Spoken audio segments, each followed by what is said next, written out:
This is a Hot Pie Media original. You could debate the legal thinking behind doing the interview. I think you could debate the career strategy behind doing the interview, the public relations strategy behind doing the interview. I mean, some of it I get. He wanted to explain himself, but I think I'm now more confused than ever. So Alec Baldwin, we know the story of what happened on the set of Rust. Was loved by everyone. If you don't, one thing I would recommend, which I thought was really insightful, Cecily Nobler, who reviews movies and stuff for this show, lives in Hollywood, and she said, she was all over this, and she said it had been common knowledge that this set was ridiculously cheap. It was low budget. She said there were people that turned down jobs because they just didn't think it was safe. It wasn't well done. It was really just a cheap operation. And so, the story goes that the woman on set or off set is killed. And turns out there was a live bullet, as you know, in the chamber of a gun during the filming. There's the legal update. I don't know why he would say this. I mean, Alec Baldwin, of course, is a really good actor, but he's a nut. He's an easy guy to just, man, you're a mess. Not long ago, remember he and I guess it's his wife, they go off to Vermont or somewhere, they're hanging out, which makes sense. I'm not saying the guy is a murderer. I'm not even saying, I believe him. I believe this whole thing was a terrible accident. I don't think this is helping. Remember, he's going out, he's going to stop. Reporters are following him everywhere. He stops, and then his wife acts like a nut, and she's yelling at them. It's been a bad look, and I thought he sat down to do an interview to try to set the record straight. I'm not sure that he pulled that off. The Santa Fe County Sheriff's Department is still investigating how a suspected live bullet ended up on the set. It turns out, you know what? They didn't have just a live bullet. They had 200 rounds. Now, the argument has been, the defense has been, well, they were being trained on how to shoot and look like they really knew what they're doing. Okay. Most of us don't know anything about it. Cecily said, yeah, that's done sometimes, but there's really strict protocols, and they weren't followed here. George Clooney came out and said, you never have live bullets, ever, anywhere. All right, but either way, I think most of us still believe it's just a terrible accident. Okay, so crew members have said no live ammo was stored or supposed to be. Attention has been drawn to the production's armorer, Hannah Reed, and assistant director David Halls, who both said they inspected the weapon at some point before Baldwin shot it. I got to tell you, it's almost to the point now someone's lying. It's not adding up now. It's not. And I don't know this interview makes it better. I want to believe everybody. I want to believe this is a terrible, stupid, awful thing that happened. I don't think you guys are helping. Baldwin has been named in 2 lawsuits from the movie's script supervisor and a lighting technician over the shooting. One was killed, one was injured, who say there was negligence on the set and there was no reason in the script for the trigger to be pulled. It's kind of an interesting legal argument. In a search warrant affidavit, Thel Reed, who was the father of the scriptwriter, who provided weapons training for the production, said the suspected live ammo may have ended up on the set through the ammunition supplier Seth Kinney.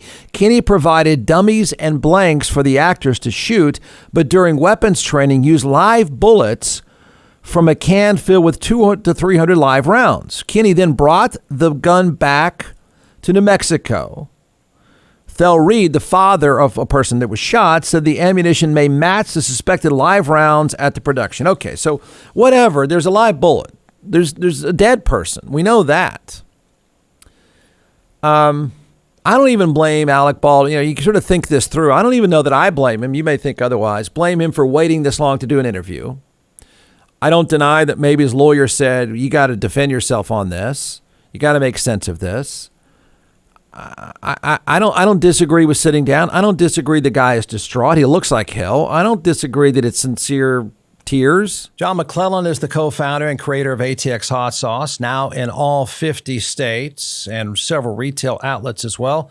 So what we're going to do today is we're going to let this social media rock star chef walk us through 4 different sauces, and then I'll taste and we'll tell everyone why they should buy. You can give the science behind these, and then I'll make the simple recommendation. Go to atxhotsauce.com. All right, I don't think anybody's heard the website. Yeah, I know. By you, Jeff, I've never heard that. It is atxhotsauce.com. I'll say I got that one right. 45 times, atxhotsauce.com. So let's do it. I brought 4 flavors here, and we're going to test your palate today. Okay. And I only brought 4 because I didn't think you could handle 5 or 6. Yes, probably a smart move. Yeah. And so the first one we're going to try here, it's called Beet Heat.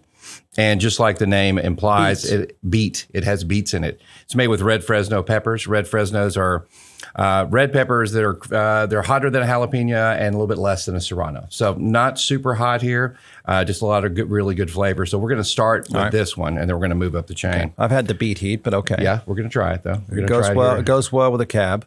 All right, Jeff's savoring Beet I'll Heat. even do it with you, so that should be all right. Now remember, it is hot sauce. Yeah. Oh, it is. It's hot sauce. Trust me, man. Wait, is that one hot to you?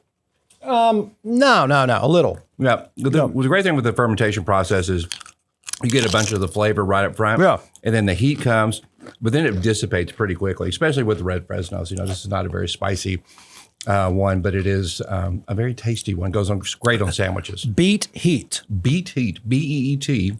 Heat. All right. Go to atxhotsauce.com. That's right. Listen to what he says, then ask yourself, well, then who shot her? She was someone who was loved by everyone who worked with and liked by everyone who worked with and admired.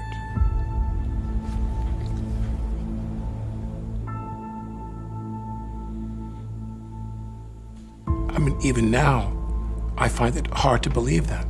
It just doesn't seem real to me. You haven't said much in public since that tragic accident. Why speak out now? I think the big question, and the one you must have asked yourself 1,000 times, how could this have happened? You've described it as a 1 in a trillion shot, and the gun was in your hand. How do you come to terms with that? It wasn't in the script for the trigger to be pulled. Well, the trigger wasn't pulled. I didn't pull the trigger. So you never pulled the trigger? No. I would never point a gun at anyone and pull a trigger at them, never. What did you think happened? How did a real bullet get on that set? I have no idea. Someone put a live bullet in a gun, a bullet that wasn't even supposed to be on the property. How do you respond to actors like George Clooney who say that every time they were handed a gun, they checked it themselves? Your emotions are so clearly so right there on the surface.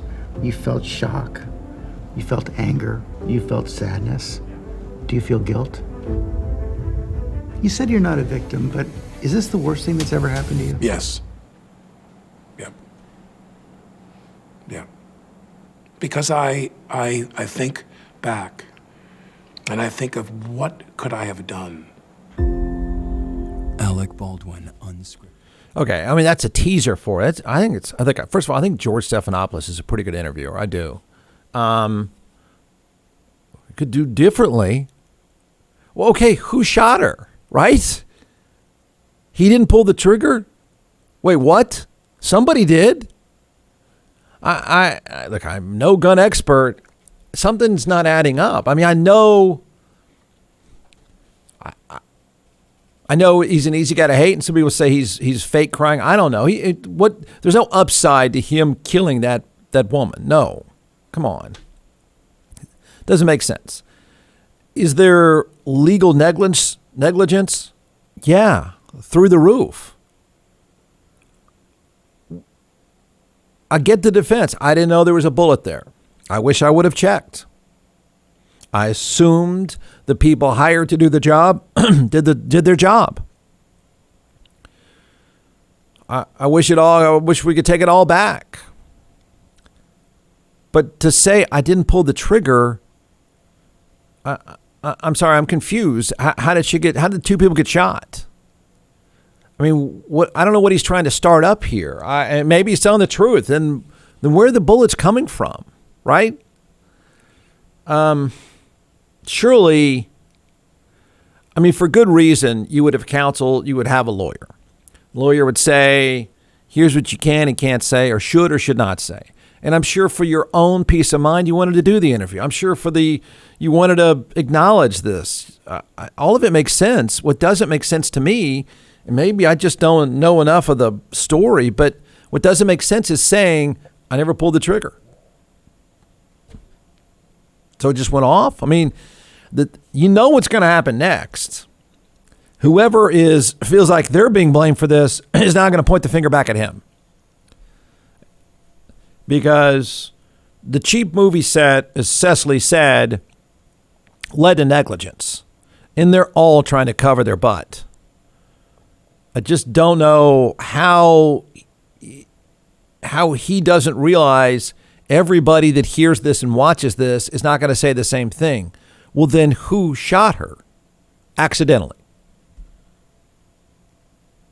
I mean, surely Stephanopoulos asks the follow-up, and I assume that he does. You didn't pull the trigger.